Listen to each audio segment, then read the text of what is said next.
um pouco sobre oração. Oração é algo que eu acho que todo mundo sabe fazer, do seu jeito, mas sabe fazer, porque a gente fala com Deus, como a gente conversa com alguém que a gente gosta, com um amigo, nosso melhor amigo. Então Deus é assim pra gente. Eu estava conversando ali com a irmã Maria, a irmã Lena, ela me disse assim, eu fui entregar a pastinha, ela disse assim, eu não sei ler, mas graças a Deus, que pra gente servir a Deus não precisa. Sabe? Pra gente falar com Deus e servir e amar o nosso Deus, a gente não precisa ter título, a gente não precisa, né, ter fama, basta que a gente se apaixone e compreenda quem é o nosso Deus. E uma oração que Jesus fez ensinando aos discípulos, muito conhecida, é o Pai Nosso. Então nós vamos começar lendo Mateus capítulo 6, que é Jesus ensinando, o próprio Jesus ensinando seus discípulos a orarem. Mateus capítulo 6,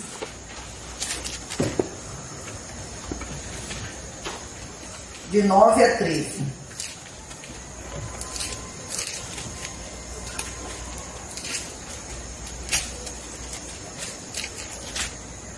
Jesus começa dizendo assim, portanto vós orareis assim, Pai nosso que estás nos céus, santificado seja o teu nome, venha o teu reino, seja feita a tua vontade, tanto na terra como no céu. O pão nosso de cada dia dá-nos hoje. Perdoa-nos as nossas dívidas, assim como nós perdoamos aos nossos devedores. E não nos induzas à tentação, mas livra-nos do mal, porque teu é o reino, e o poder e a glória para sempre. Amém. Então, o que eu gostaria de compartilhar com vocês. Quando Jesus ensinou o Pai Nosso, Jesus não disse aqui que era para a gente decorar e ficar repetindo, certo? Então, é um modelo de oração que ele ensinou aos seus discípulos. Agora, alguns cuidados relevantes que a gente deve ter sobre a oração. Primeiro, é importante separar um período regular para a oração, porque sem regularidade a oração jamais se tornará um hábito. Quando a gente se habitua a falar com Deus o dia inteiro, a gente fala com Deus que nem percebe. Eu falo com Deus lavando prato, varrendo casa, era andando ali. Quando eu trabalhava, que eu ia a pé da minha casa ali do Conceição até o Banco do Brasil, na Praça Olimpo Leone, passei aquela ponte de pedestre muitas e muitas vezes orando, indo e voltando, indo para o trabalho e voltando. Então, graças a Deus que a gente não tem essa dificuldade para falar com Deus. A gente pode orar a qualquer horário, qualquer momento. Mas se a gente tiver aquele horáriozinho, aquele lugarzinho reservado, como Neide contou a experiência dela aqui, que entrou no quarto, ela queria ouvir a voz de Deus, queria que Deus falasse com ela, queria que Deus respondesse a oração dela. É muito importante a gente ter esse momento, até para a gente se vigiar, não é? Marcar no relógio quanto tempo você está orando por dia. Porque às vezes a gente passa o dia muito agitado, principalmente quando a gente está na fase trabalhando ainda na vida ativa profissional, fazendo faculdade no corre-corre, que é puxado, tanta bobagem que a gente lê, né, Dermão? Para fazer faculdade, Fabiana, é tanta coisa que a gente não vai usar nunca na nossa vida, mas a gente tem que estudar e tem que tirar nota boa. Então a gente se dedica muito a outras coisas. Então, se a gente tiver um horário reservado, a gente não vai deixar de orar e de falar com Deus naquele dia. Então é muito importante que a gente tenha esse período. E se a gente puder cronometrar, vocês vão ver como 10 minutos parece que nunca passa. Você se ajoelha para orar, você pensa que já tem uma meia hora. Quando você vai olhar, só tem 10 minutos. Meu Deus, só tem... Aí a gente volta de novo para o joelho, ou deitado ou sentado, né? Porque tem gente que tem problema também no joelho e não pode se ajoelhar. Ora sentado, ora deitado, ora em pé. Então, é importante que nós tenhamos esse período regular para a oração. 2. Ter um local sem distrações para orar. O quarto com porta fechada que Jesus falou. Se não tem, o que vamos fazer? Aí a gente tem que se programar. Onde é que a gente vai orar? Eu fico pensando uma mãe com uma casa pequena, cheia de crianças. E às vezes demora moram parentes na mesma casa. E aí? Para ter sossego. Eu gosto de orar à tarde e da noite. Meu organismo sempre foi vespertino. Então, minha família, minha mãe e meus irmãos, nós temos esse organismo que a gente sempre dormiu muito tarde. Então, eu estudava até 1 hora, 2 horas da manhã, 6 horas da manhã, eu estava na escola para fazer prova. Então, meu organismo sempre foi assim, sempre dormi muito tarde. Então, eu gosto muito de orar e ler a Bíblia antes de dormir. Sempre tive esse hábito. Mesmo que eu leia durante o dia a Bíblia, agora que eu estou aposentada, né, faço alguns estudos para algumas classes na escola bíblica, mesmo que eu leia, mas antes de dormir, eu gosto de ler a minha Bíblia. Se eu for dormir meia-noite, 1 hora, 2, eu gosto de ler a palavra.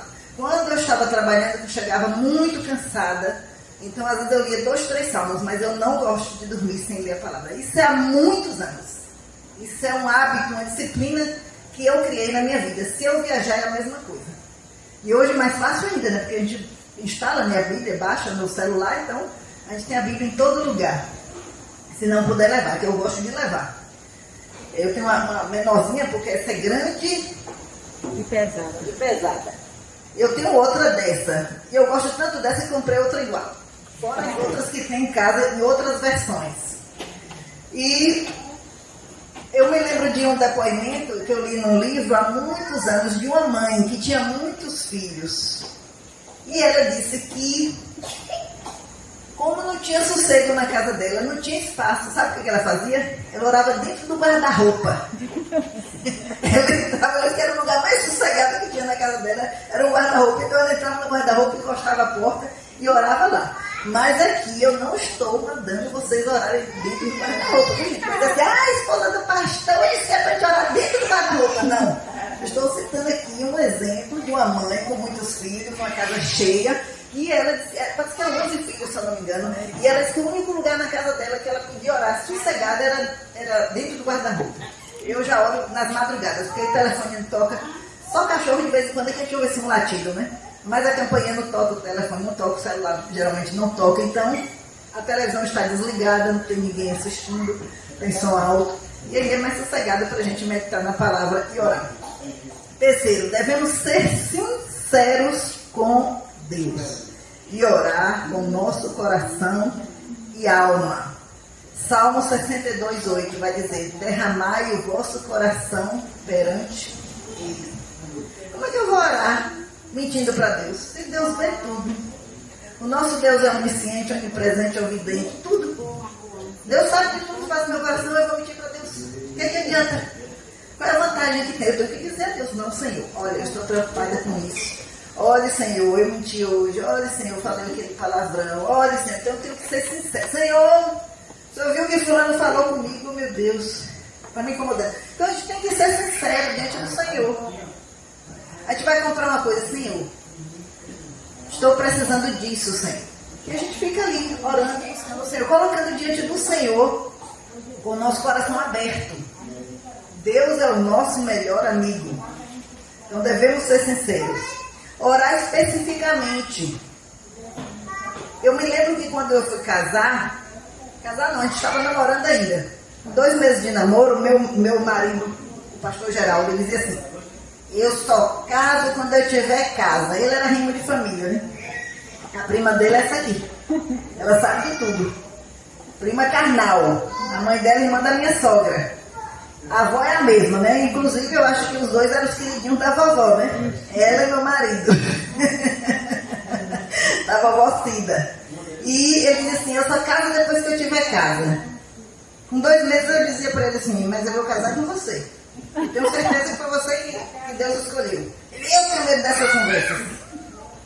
E nesse tempo eu orava mesmo, mas foi nessa época que eu comecei a orar 1 hora de relógio. Foi nesse período que eu conheci Geraldo. Eu orava eu olhava no relógio, não tinha 1 hora, eu voltava de novo. Eu só levantava depois que tinha 1 hora. Nesse período aí, foi naquela época, mais de 30 anos, que eu comecei a orar 1 hora. Pelo menos 1 hora. Ajoelhada, porque a gente ora o dia todo, né? E aí, nessa época, surgiu um financiamento entre a Caixa Econômica e um órgão lá da CEPLAC, que eu esqueci o nome agora. Não é Copec, não. É um outro. CEPLUS. CEPLUS. Caixa Econômica e CEPLUS. Aí ele foi contemplado, ele tinha um limite que não era muito grande, mas dava para comprar uma casinha, né? Não era uma casa, uma mansão, mas dava para comprar. Aí disse, Senhor, eu quero uma casa ou no Santo Antônio ou no Conceição. No Santo Antônio, porque eu fui criada lá. E a gente vinha para o centro 15 minutos andando, para mim era perto, até hoje eu acho perto. E eu gostava muito de Santo Antônio, até hoje eu gosto de lá. Tenho muitos amigos lá, amigas da fase da adolescência. Comecei a estudar a Bíblia lá na igreja do Santo Antônio, ali da praça, com 13 anos de idade, 14. Ou no Conceição, porque a família de meu marido era do Conceição. Ele morava lá, perto do centro também. E aí vamos olhar a casa, eu e minha mãe. 5 horas da manhã a gente levantava e olhar a casa. E gostei de uma casa no Conceição. Mas sempre eu gostei de orar assim, Senhor, se não for da tua vontade, o Senhor coloque em empecilho. O Senhor confirme. E aí a casa, a gente tinha um limite. Digamos assim, que era 80 mil, um exemplo. Mas a gente queria uma casa até 75, para 5 mil cobrir a documentação da casa, do corretor. Então a mulher disse, não, essa daqui é 85, digamos, um exemplo, né, que eu não lembro assim, exatamente o valor. Aí ele disse, mas eu gostei tanto dessa casa, porque a casa tinha uma área de luz, era de laje, tinha uma área de serviço no fundo, mas não tinha garagem. Eu digo, tudo bem, não tem problema. A casa tinha 2 degraus altos para entrar, mas a ficha não caiu, né? E eu gostei muito da casa. Não teve jeito, a mulher não abriu mão. Alguns dias depois nós achamos uma casa no Santo Antônio, novinha, ninguém nunca tinha morado. Quem construiu foi o irmão da primeira igreja, que é a irmã da nossa igreja, Maria Alves. Maria, irmão Edivaldo, construiu, ele construía a casa e vendia. A casa de laje tinha uma área de luz, como eu gostei da outra, e tinha garagem ainda. E era no Santo Antônio. E essa, irmão Edivaldo fez pelo valor de 75. E a gente não gastou R$1, nada. Não tivemos nenhuma dor de cabeça para comprar aquela casa. E aí compramos a casa no Santo Antônio. Deus fez como eu pedi. Não deu a do Conceição, mas deu a do Santo Antônio. Como eu pedi a Deus, eu queria uma casa no Santo Antônio ou no Conceição. Então é muito importante a gente dizer para Deus como é que a gente quer. Se for da vontade de Deus, também se submeter à vontade de Deus. Se aquilo for bom para a gente. Depois que nós compramos a casa, que eu já estava casada, que vou passar na rua da casa do Conceição, tinha tido uma chuva aqui em Itabuna, a casa, uma ilha. Eu disse, meu Deus, agora que eu entendi os 2 degraus da entrada, 2 degraus altos, era por causa da rua, que alagava quando chovia. Deus não me deu aquela casa. A minha já era mais alta do que a rua. Então Deus faz tudo perfeito quando a gente depende do Senhor. E a gente se coloca diante de Deus. Eu não quis uma casa além do limite que meu marido tinha. Se eu posso ter uma casa de 80, porque eu vou querer uma de 200. Então também tem isso. Porque às vezes a gente quer mais além da conta. A gente tem que ser humilde, a gente tem que se acomodar as coisas, né, dentro do padrão que Deus permite que a gente viva. Então, a gente também tem que viver de acordo com aquilo que Deus nos dá e a gente tem que aprender a ser feliz assim. Não transformar a oração em lista de compras. Apesar da gente especificar, falar para Deus o que a gente quer, mas a gente vai falar com Deus só isso. Quer dizer, eu só vou orar agora quando eu quiser comprar uma casa, um carro, uma roupa. É assim? Quando eu quiser arranjar um marido, né, as solteiras. Não. Porque o nosso Deus, Jesus já nos deu o exemplo aqui da oração do Pai Nosso. Ele já começa assim, Pai Nosso, né? Que estás no céu. Ele já começa adorando. Né? Um Pai divino, santificado seja o teu nome. Então a gente pode transformar a nossa oração também numa lista de compras, porque a gente tem que ter consciência de quem é o nosso Deus. O que é que deve conter em uma oração? Adoração, como eu já falei. Submissão. Jesus disse, faça-se a tua vontade, assim na terra como no céu. Pedidos e súplicas também fazem parte da nossa oração. Devem fazer. Como eu falei aqui, que eu pedi uma casa a Deus, ou no Santo Antônio, ou no Conceição. O pão nosso de cada dia dá-nos hoje. Olha, Deus é tão bom que, voltando ao assunto da casa, eu comprei a casa no Santo Antônio e depois vendia no Santo Antônio, eu comprei um terreno no Conceição e a que a gente mora hoje foi fruto da de lá. Porque eu queria morar perto da igreja. E Deus nos deu essa bênção. Vendemos ali lá para terminar de cá, que é a que a gente mora há 21 anos. Então Deus faz tudo certo, tudo é no tempo de Deus. Ele deu a do Santo Antônio e depois me trouxe para Conceição. Então o nosso Deus é maravilhoso. Eu gosto muito do versículo que diz assim, ora, aquele que é poderoso para fazer tudo muito mais abundantemente além daquilo que pedimos ou pensamos. Tem coisa que a gente nem pede. É verdade. Quando o pastor ele convidou a gente para ir para Fortaleza, conhecer o Ministério de Pequenos Grupos e rede ministerial, porque ele queria que meu marido coordenasse e implantasse, o Geraldo ainda é funcionário da CEPLAC. Pastor ele um dia chegou na minha casa em Piauí. Eu fui transferida para lá, porque o Centro de Processamento de Dados do Banco do Brasil fechou aqui, fui colega de Adervan, no mesmo setor, mas fechou aqui, eu fui transferida para Piauí. Um dia a campanha toca, era pastor ele. Eu disse, o que foi, pastor? Me surpreendi, né? Ele estava de passagem que ia pregar em algum lugar. Disse, não, porque eu conheci um projeto de pequenos grupos e rede ministerial em Fortaleza que só tem o nome Geraldo. Disse, mas como é que Geraldo vai implantar um trabalho desse a gente morando em Piauí? Não sei. Na minha cabeça só tem o nome de Geraldo. E Deus providenciou tudo, porque eu não posso contar todas as minhas experiências aqui, senão a gente vai fazer uma vigília mesmo. Depois eu conto, outro dia, como foi a minha vinda de lá para cá. E nesse período Deus me trouxe de volta. E Geraldo pôde implantar os pequenos grupos e a rede ministerial. E quando eu fui transferida de Piauí para Itabuna, saiu uma proposta do governo de 3 anos de licença da CEPLAC, do Servidor Público Federal. E a gente ainda ganhou um dinheirinho que botou na casa que a gente mora hoje. E Geraldo ficou 3 anos à disposição da igreja, trabalhando, cumprindo horário, dentro da Teosópolis, implantou os pequenos grupos e a rede ministerial, e hoje nós temos os pequenos grupos. Temos menos do que quando ele saiu, né? Porque em 2 anos, 3 anos, ele deixou 83 pequenos grupos. De repente, não deixaram a liderança cair para 32, hoje acho que nós temos 40 e poucos. A metade do que ele deixou. Mas é assim mesmo, nós vamos crescer de novo, em nome de Jesus. Amém. E, agora eu me perdi o que eu ia falar. Vai para a pesquinha de novo. De Fortaleza, pensamos, o versículo. Que Deus é poderoso para fazer tudo muito mais abundantemente além daquilo que pedimos ou pensamos. Nessa ida para Fortaleza, para conhecer o trabalho lá, que o pastor Hélio convidou, para conhecer os pequenos grupos, a rede ministerial, para Geraldo implantar em Itabuna, passamos em Santo Antônio de Jesus, na volta. E aí entramos numa loja de imóveis que eu não sei nem porquê. E Estela e Alpeno estavam nessa viagem. A Estela disse, Val, que sofá bonito. Eu falei assim, e o meu tá tão durinho, parecendo não sei o quê. Eu falei lá no dia, né? Só falei assim, só comentei que o meu sofá, de quando nós casamos, estava assim muito duro.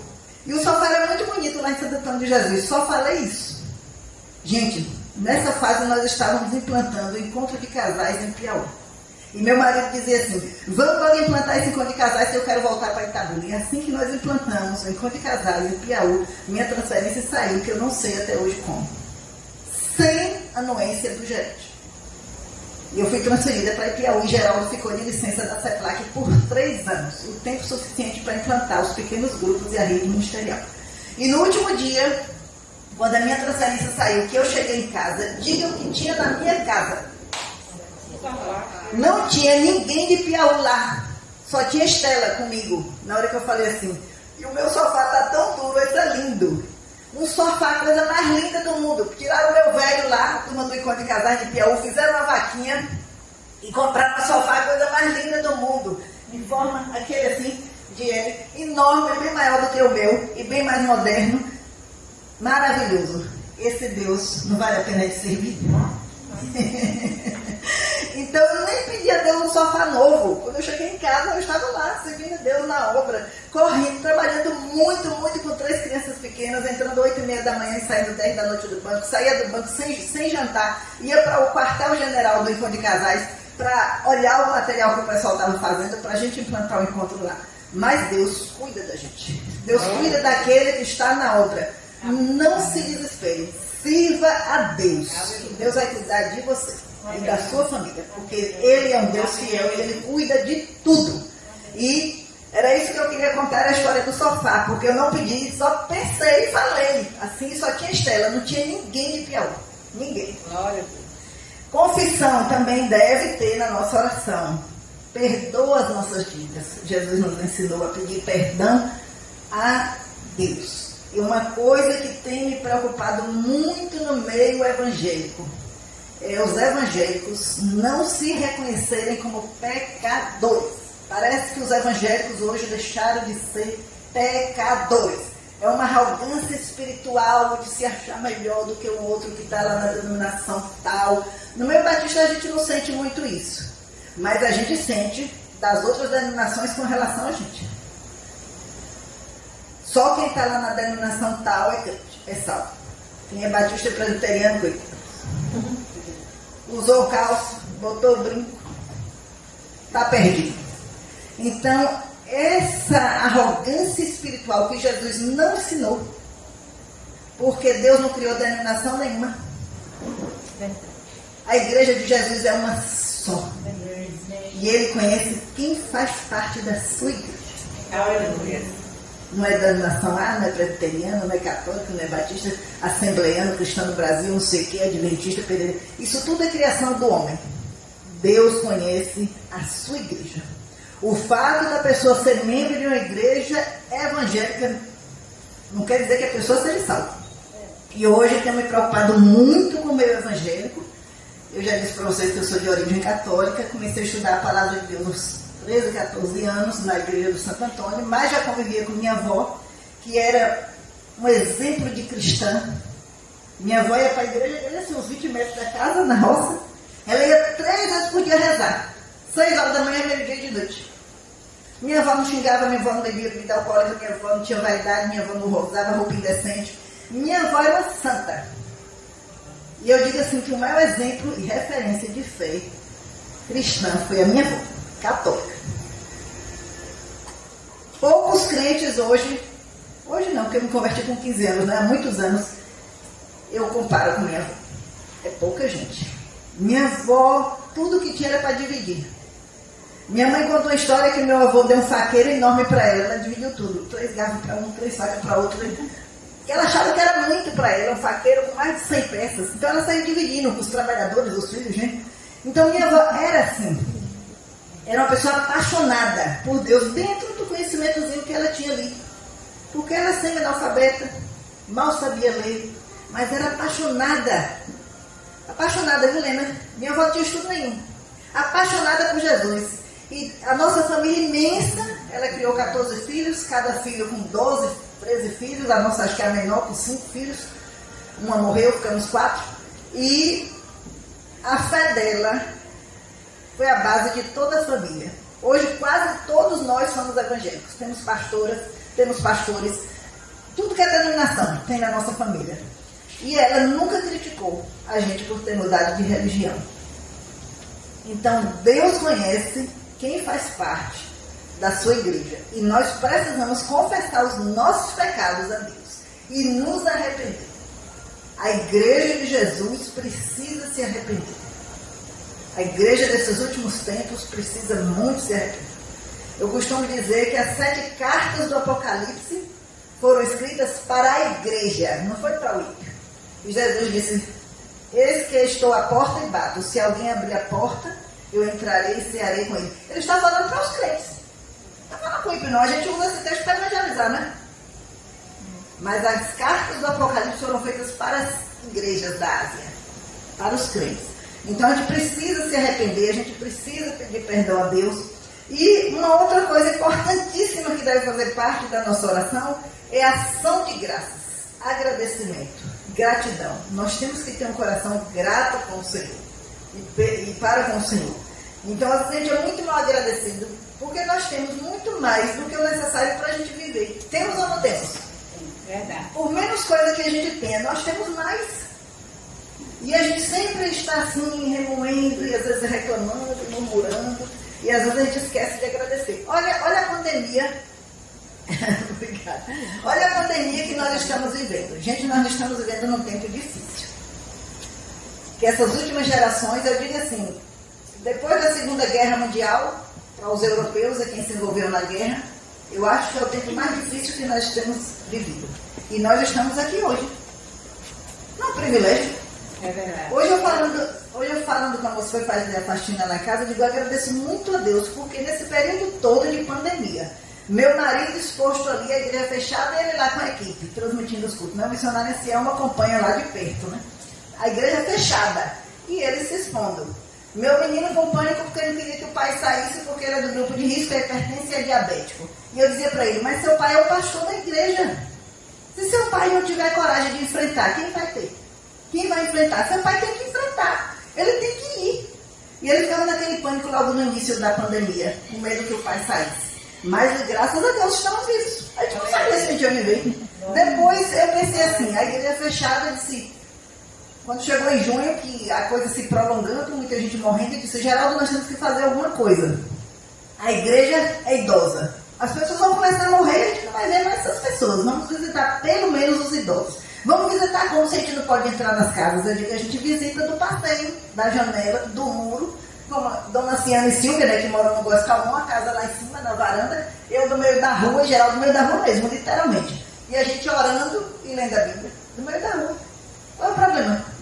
E assim visitamos mais de 100 casas de junho, do dia 23 de junho até dezembro. Mais de 100 famílias da igreja nós visitamos. Graças a Deus estamos vivos. Nunca tive sintoma de Covid. Geraldo teve, logo no início. O exame deu negativo, mas eu creio que ele teve porque ele estava bem sentado junto de Virgínia, né? E Virgínia foi a primeira bancária a ter Covid em Itabuna. E foi a última assembleia do lado, e ele ficou logo depois com sintomas da Covid, e quando fez o exame não deu. Mas eu acredito que ele teve logo no início, e Deus deixou e permitiu que ele tivesse logo para poder ele caminhar com a igreja. E nós temos que agradecer a Deus, porque é um privilégio nós estarmos aqui hoje, vivos. Uma outra coisa que a gente deve pensar é que a Bíblia não traz um regulamento acerca de uma postura física, porque a gente tem essa preocupação. Não, a oração que Deus ouve é só aquela que se faz de joelho, né? Então só aquela que se faz de pé. Nos tempos bíblicos, na maioria das vezes, as orações eram feitas em pé. Não sei se vocês se lembram daquela parte de Ana, a mãe de Samuel, do profeta, que dizem que ela se levantou e chorou e orou, que o sacerdote ali achou que ela estava bêbada. A angústia de Ana era tão grande. Vocês já fizeram assim uma oração de angústia? Aí a gente vê tudo bonitinho aqui, né? Eu estou explicando aqui que é tudo bonito. Segura aqui para mim, Fábio, me ajuda aqui.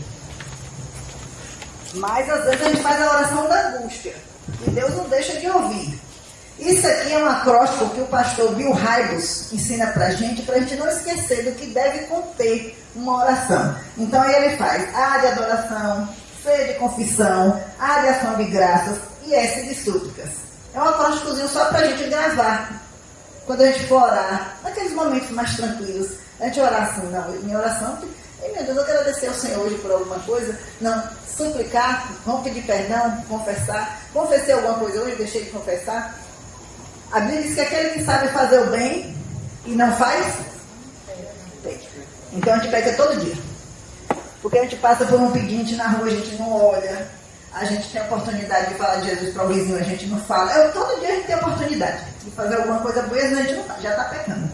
Então a gente pega todos os dias e a gente tem que pedir perdão a Deus, tem que confessar.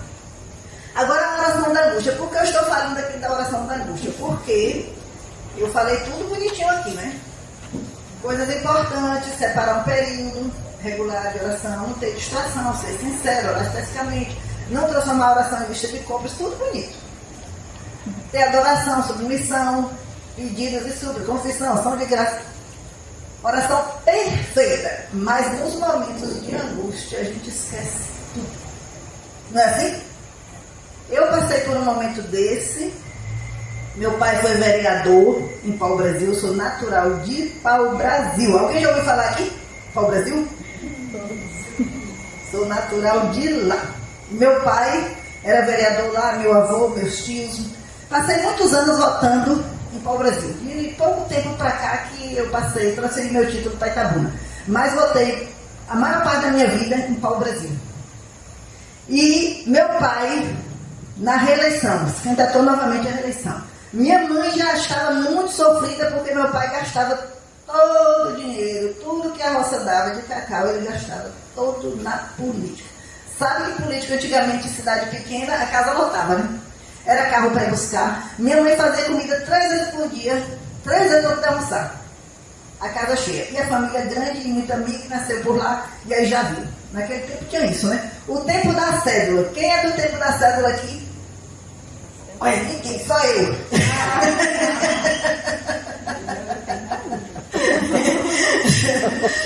Era cédula, naquele tempo era cédula, não era, né, a maquininha, que a gente vê a carinha bonitinha do político lá, marca o número, não, naquele tempo era cédula, a gente marcava lá o xizão, né, na cédula, e botava lá na urna. Mas na reeleição nós somos, né, eu e meu marido votava aqui, mas me acompanhava, que é meu copiloto, porque ele não dirige, né, o pastor Geraldo não sabe dirigir. Então eu sou motorista particular.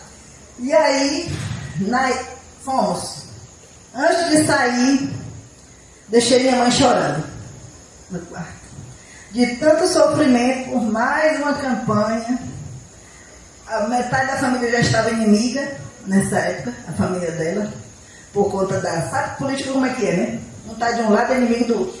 E aí, eu disse, meu Deus, aí pense naquela angústia dentro do meu coração. Aí vim dirigindo, quase acho que 120 quilômetros, se eu não me engano, de Pau-Brasil para Itabuna, e vim dirigindo com o meu coração tão angustiado que a minha oração era só essa: Senhor, tira meu pai de política.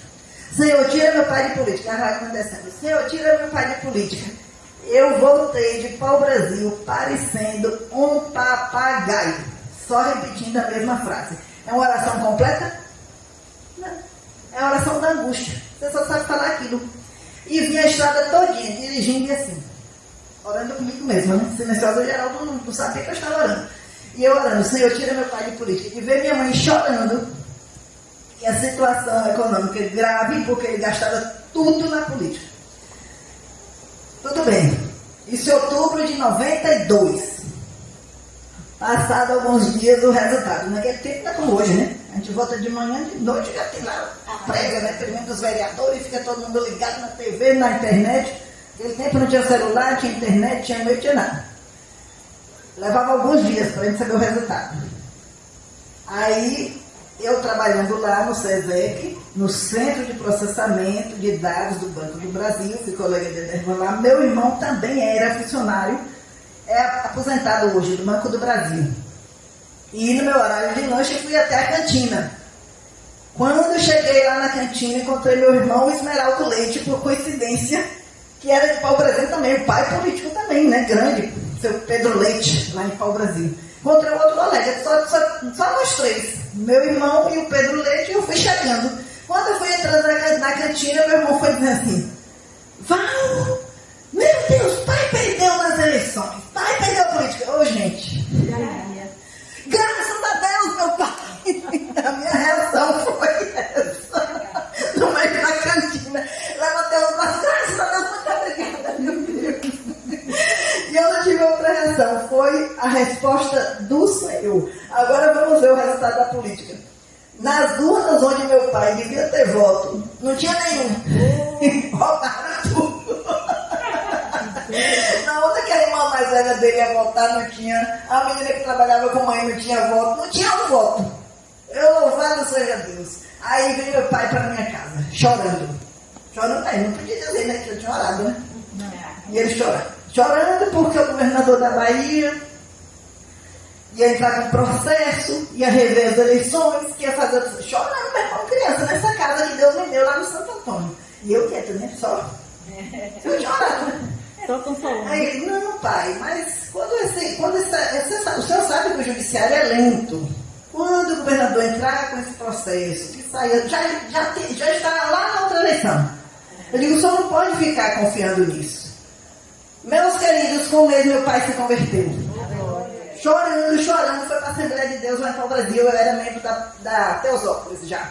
E ele foi para um culto um mês depois, na Assembleia de Deus, e saiu de lá convertido. Então Deus tem um propósito em tudo. Então aqueles 100 e tantos quilômetros eu repetindo, meu Deus, tira meu pai de política, tira meu pai de política, a oração da angústia. Aí vem aquela oração do momento, que só dá tempo de você falar Jesus. Vocês já passaram também por isso? Já.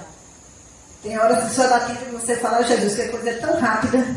E aí, dia 14 de fevereiro de 93, eu com 6 meses de grávida de Daniel, meu primeiro filho. Lá vamos nós para o batismo de meu pai e uma tia dele. Josias também ia se batizar no mesmo dia, no Rio, ali em Pau Brasil, porque a Assembleia de Deus não tem batistério. E lá vamos nós. Como eu já tinha passado um susto 2 meses antes, no acidente aqui, quase um acidente, né? O pneu do carro estourou na pista de Ilhéus, eu não quis ir dirigindo. Fui no carro de meu irmão mais velho, esse do Banco do Brasil. Ele dirigindo, minha cunhada na frente, tinha uma pequenininha de 2 anos, naquele tempo não tinha cadeirinha, nem lei que proibisse criança viajar na frente. Então a pequenininha no colo da minha cunhada, eu grávida de 6 meses, no canto, Geraldo e minha irmã. E a menina dele de 4 anos, assim, com a cabeça no meu braço e as pernas, assim, o corpo nas pernas de Geraldo e de minha irmã.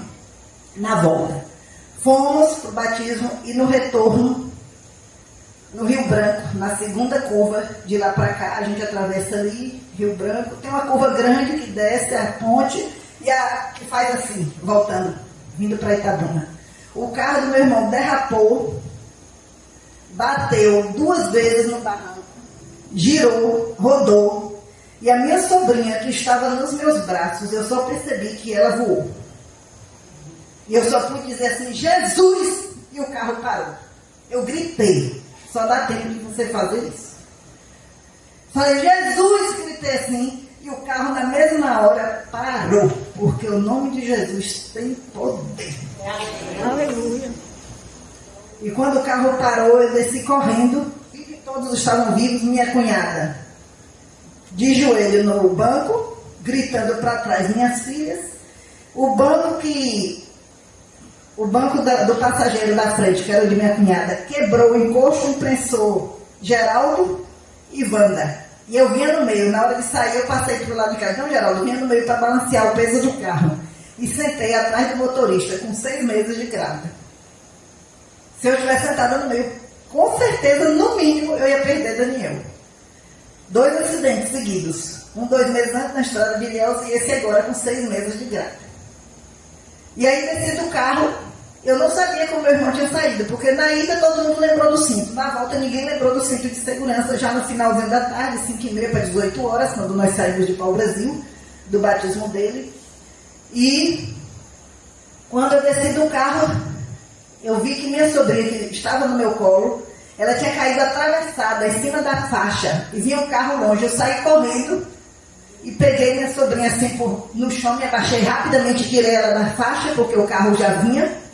E o carro ficou assim atravessado do outro lado, o carro parou, eram 2 rapazes, eu dei o telefone de minha mãe. Eu digo, diga que todos estão vivos. Oh, meu Deus. Mas tem gente que não sabe dar recado, né? Assim, os 2 rapazes ficaram na pista. Minha mãe disse, não, estão mortos. Geraldo, o genro e meu irmão, né? Porque eu tive que dizer assim, não, todos estão vivos, mas a gente veio, né, pedindo socorro e eu vim num carro que vem de Porto Seguro com minha sobrinha, minha cunhada veio no caminhão, todo mundo pronto socorro do Calixto. E ela simplesmente disse isso para minha mãe pelo telefone. Não, os 2 homens ficaram na pista, ficaram no carro. Minha mãe imaginou que os 2 estavam mortos, né? E se os outros foram, os 2 ficaram, os 2 corpos estão lá. E meu pai já viu a estrada toda chorando. De Pau Brasil até o local do acidente. E o irmão dele, com 29 anos de idade, tinha morrido de acidente de carro na curva anterior do Rio Branco.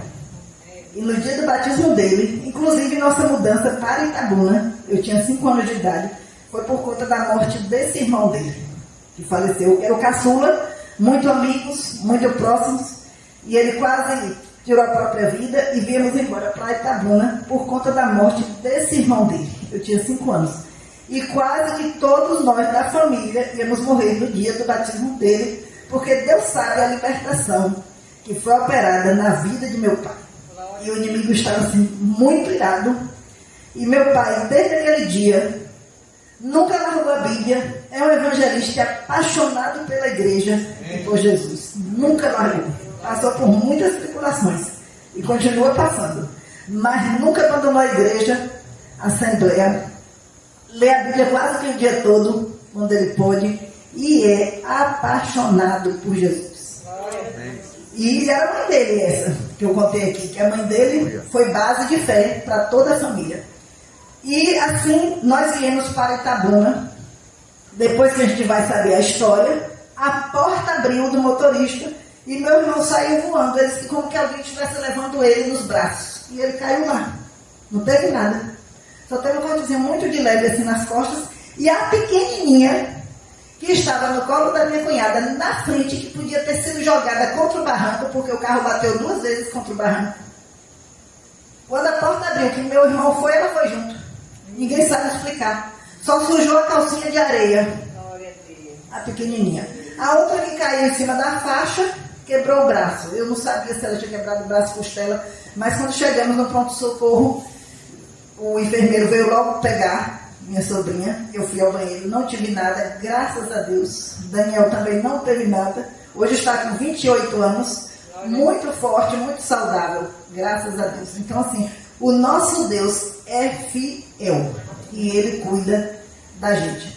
Então, assim, a oração da angústia, porque aqui a gente tem um modelo de oração, sim, nas nossas orações diárias tem que conter tudo isso.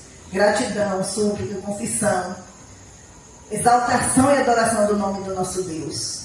Agora, muitas vezes, situações, mães, pais, né? Quantas vezes a gente passa por angústias, momentos difíceis, e que às vezes a gente só sabe falar aquilo. E, como no acidente, que é tudo tão rápido que só dá tempo da gente clamar o nome de Jesus. E não foi só essa vez que eu passei. Não vou contar hoje por conta do horário, porque são muitas experiências. E em outros momentos eu passei por outros acidentes de carro que Deus só deu tempo também de falar o nome Jesus, e o carro mais uma vez parou. E eu e meu irmão fomos poupados de uma morte trágica aqui na estrada de Deus. Então, o nome de Jesus tem poder. Outras experiências também que eu caminhei assim, o nome de Jesus. E é um negócio incrível. Outro dia, na classe da escola bíblica, um irmão de 30, 40 anos, até tomei susto com a pergunta. Orar em nome de Jesus, por quê? O nome de Jesus é mágico? E o sangue de Jesus tem poder. Porque tem coisa que a gente não espera de um crente velho, antigo. Aí fiquei assim esperando a oportunidade de falar, mas não era o meu dia de ministrar a palavra. E terminou a classe e ficou por isso mesmo. Essa pergunta. Ninguém se manifestou. E eu comentei com o Geraldo, eu estou horrorizada da pessoa fazer uma pergunta dessa. Orar em nome de Jesus, por quê? O nome de Jesus é mágico? Queridos, nós evangélicos precisamos repensar a nossa postura como igreja. Não estou falando de Teosópolis nem de vocês são maravilhosos, estão aqui sustentando esse trabalho há muito tempo. Mas o meio evangélico está assustador. E hoje eu vi um vídeo, meio cristão, na igreja evangélica, alguém batizando um cachorro. Gente, uma pessoa dessa não tem noção do que é o poder das trevas, nem do que Jesus veio fazer. Batizando um cachorro. E está na moda nos Estados Unidos e chegou ao Brasil também, culto pet. Para atrair quem tem cachorro, eu faço um culto com os cachorros. Quer dizer, se eu tenho um bicho de estimação que é cachorro, tudo bem. E se o meu bicho de estimação for uma cobra? O colega de meu marido tinha uma jiboia que andava no pescoço dele. Antigamente ele entrava nos ônibus com a jiboia. Se fosse hoje, com certeza seria proibido. Dormia com a jiboia. E aí? Se pode cachorro, pode cobra. Se pode cobra, pode jegue, pode jumento, pode cavalo, pode jacaré. Né? Então, assim, a gente tem que repensar porque a coisa está muito assustadora. As pessoas estão perdendo a noção de quem é o nosso Deus. Porque quando a gente vai orar, nós temos que pensar, quando nós vamos adorar o Senhor, que o nosso Deus, Ele é santo. Nós temos que pensar na santidade do nosso Deus. Ele não é qualquer um, não. Pastor Samuel Barreto, que eu me converti na primeira igreja batista aqui de Itabuna, ele dizia assim, naquela época, nós não podemos vender Jesus a preço de banana, não. E olha que banana encareceu bastante. Mas naquele tempo era barato, né? Era barata a banana prata, principalmente. E o pastor só vai dizer, gente, nós não podemos vender Jesus a preço de banana, não. A pessoa tem que aceitar Jesus pela palavra de Deus. Não é por cachorro, não é por cobra, não é por... É pela palavra de Deus. A palavra de Deus não volta vazia. Amém. Ele diz assim, a minha palavra não voltará vazia para mim. E fará o que me apraz. Aleluia. Não é a palavra de Val, não é de Adervan, não é de Fabiana, não é de Angélica, não é de Josi. É a palavra de Deus que tem poder de transformar a vida das pessoas. É oração, é oração, é jejum.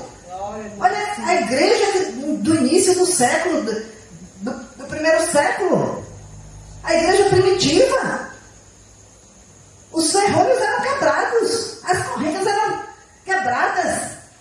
O anjo carregou Pedro, tirou da prisão, me siga aqui, tira das algemas. Aleluia. Pelo poder de Deus, não foi cultuando cachorro, não, nem batizando cachorro, pelo amor de Deus.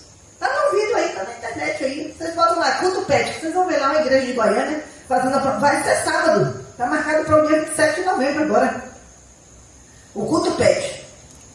Porque as pessoas gostam muito de cachorro, sem idolatria. E a gente acha que só o católico é idólatra.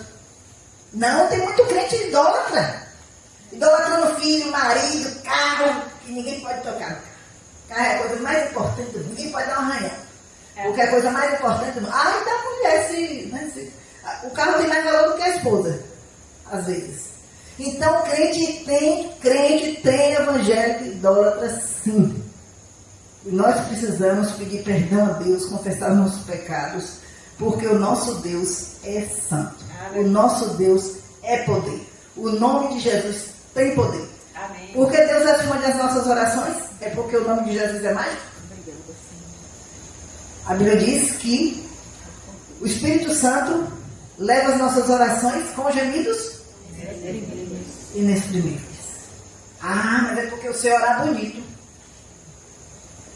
Por mais eloquente que seja a minha oração, nós nunca vamos orar de acordo com a santidade do nosso Deus. É o Espírito Santo que leva. É Jesus que é o mediador entre Deus e os homens. Por que nós oramos em nome de Jesus?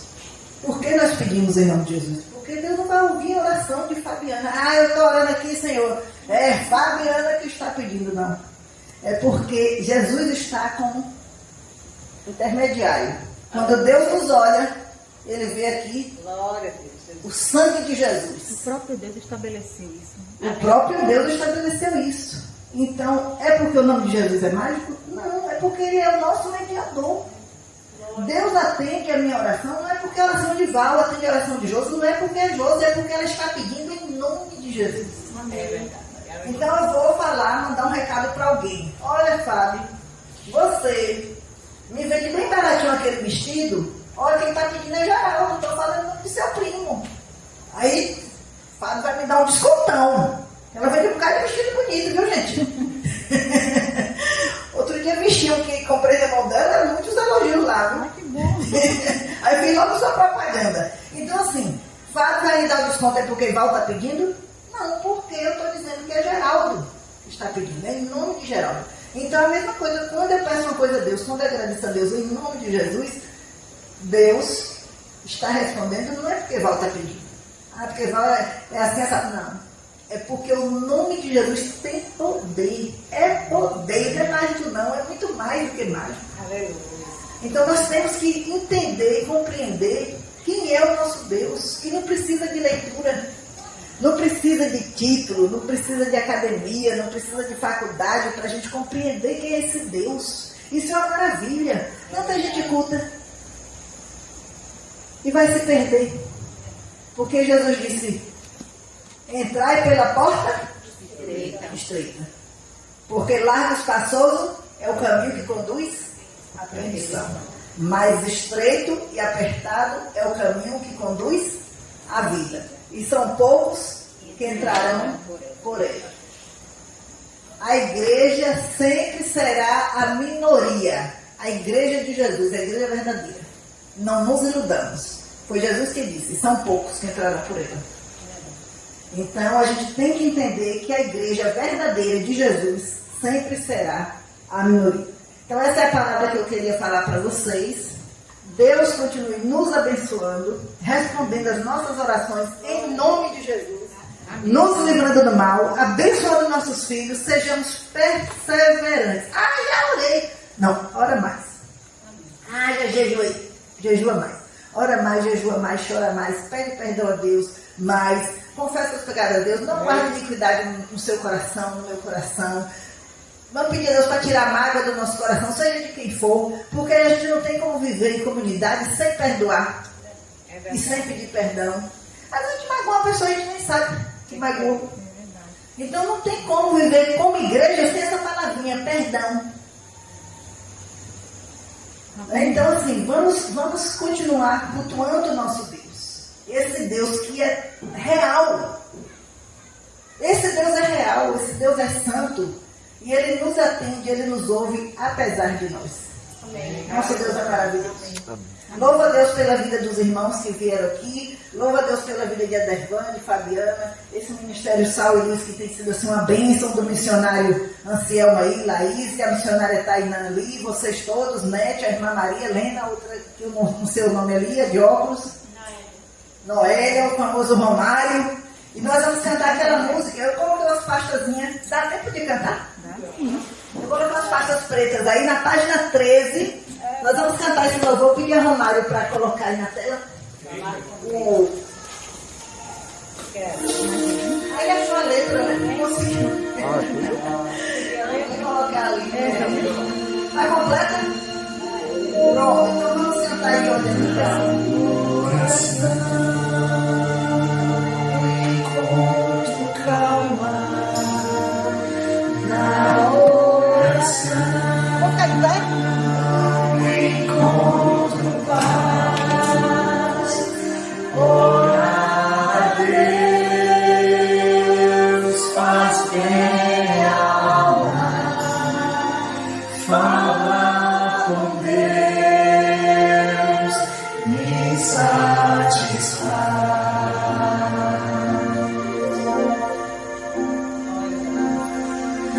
Falar com Deus,